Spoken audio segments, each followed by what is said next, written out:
Company of Heroes 3 is a strategy game featuring 4 distinct factions, each with their own strengths and weaknesses.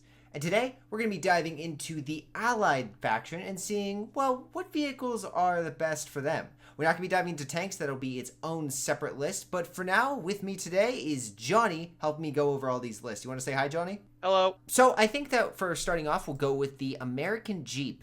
I think it kind of falls flat compared to the upgrades that you get compared with the 240 with the dock, and then the potency of the carrier for the British. Would you not agree? Yeah, this Jeep, I mean, can see some usage if you're going Armor Company and the starting commander ability that grants you Vet 1 on all vehicles. So you can do some quick capping power with it, but it's quite fragile. The DPS is okay on it, but USF kind of wants to spam out a lot of riflemen or like a second squad of scouts or just get more field presence in general at the beginning of the game than get a Jeep out, you know?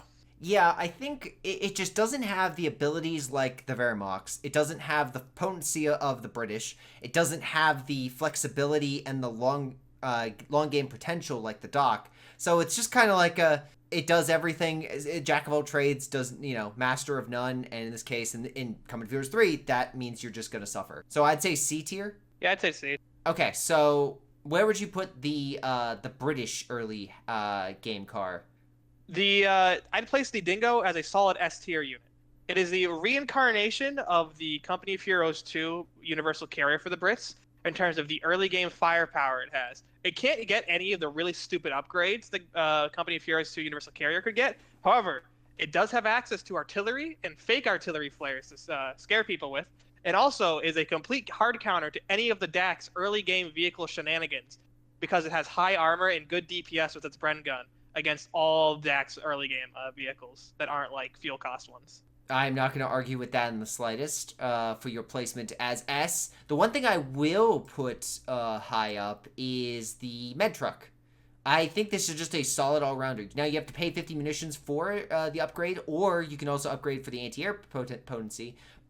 Both are good options, both kind of standard to the Company of Heroes 3 or Company of Heroes formula in past games. So while it's not as good as like the docks, still worthwhile, still have that flexibility. So I'd say A tier. Like most people get this and it does its job well. The British one, I would say if this was like the previous patch, they would be S tier. However, reinforcement times in combat got hit with a nerf because it was really annoying dealing with that type of shenanigans, someone reinforcing in the middle of combat. So I would say this definitely deserves the A place in tier because it does cost muni. It's a bit slow, but it can still tow things, unlike the DAC medical truck.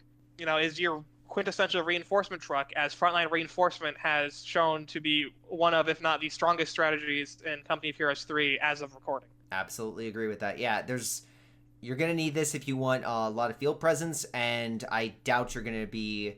There's no reason to skip on this. It's an essential unit for the British. I would also say, as a surprisingly good unit, the Humber. With my expertise, really potent. It's got a good gun that can hit light armor. It has smoke, which allows your infantry to charge machine guns.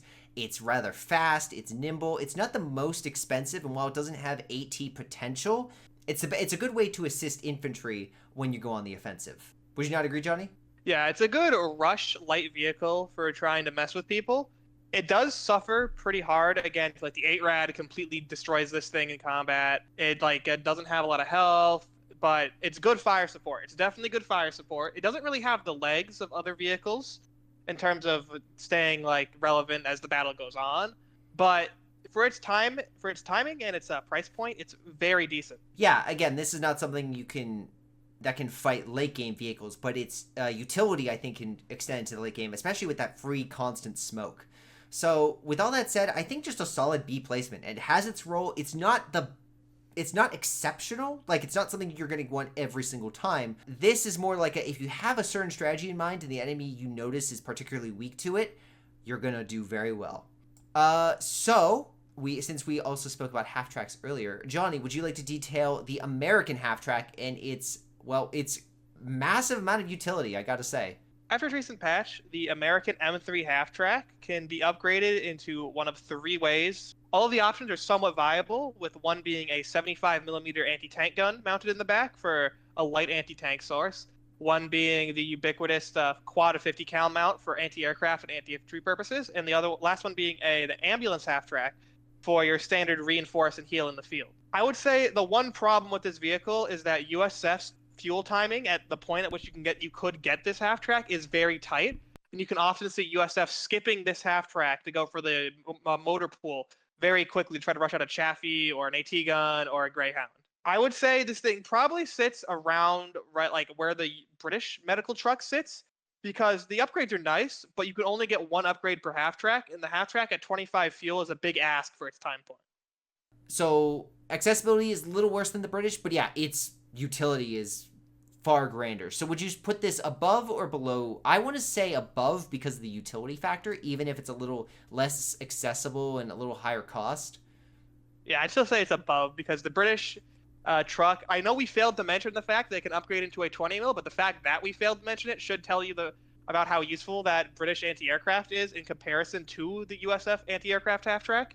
So now we're going to go with the odd ones out. Next thing we have is the American Recovery Vehicle. And honestly, like, its accessibility is limited because you have to go down a specific battle group, being the mechanized. The other issue is that it's a trade-off. I also find the Americans lack the ability, like, usually when it comes to the front line, right? Germans are more defensive-oriented, right? So when the Americans and the Allies are usually the ones pushing.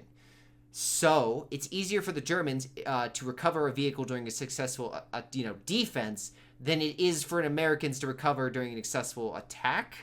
So with all that in mind, I think this is a poorer Fusion, like a poorer man's recovery vehicle compared to what's in the game.